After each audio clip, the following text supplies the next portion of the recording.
اليوم أمسكت قلمي بعد تبليغها، لقد اشتقت إليه كثيرا وفقدته كثيرا. قلمي، أنا حقا أعتذر لك عن تقصيري معك وغيابي عنك، فأنت صديق الصدوق، أنت الشيء الذي مهما ابتعدت عنه يرجعني شوقي إليك، وأنت الوحيد الذي تستقبلني بكل حب وبدون عتب ولا تمل مني أبدا. ها أنا اليوم أمسك بك لأحدثك عن شخص دخل إلى حياتي فجأة، ودخل معه الفرح والسرور.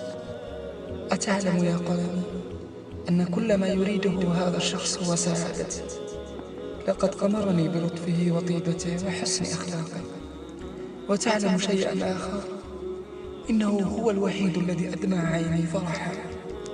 دعواته بلسم تشفي جراحي، وجمالا تدخل السرور في قلبي، ومسكن يخفف عني الألم، ووجوده كقطرات الندى تزيد الورد جمالا وبهاء، وروحه بجمال طفل يلهو بحضن أمه. قلمي، اسمح لي أن أقول إن هذا الشخص فعل شيئا لم تستطيع أن تفعله. اعلم أنك معي دوما وتستقبلني في أي وقت، ولكن لم تغير شيئا في شخصيتي، ولم تزيد من عزمي ولا ثقتي، ولكن هذا الشخص فعل.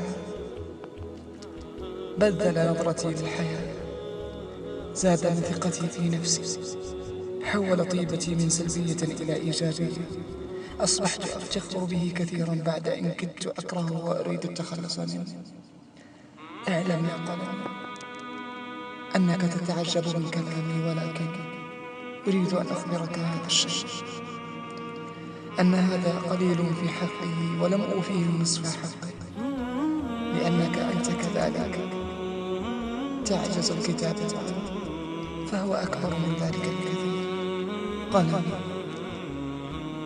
أعلم أنني أخبرتك في سابق الزمان أنك أنت الشيء الوحيد الذي لا تعجز عن شيء، ولكن اسمح لي أن أقول لك الآن إنك عاجز جدا عن وصف هذا الشخص، فأنا أعتذر منك بشدة.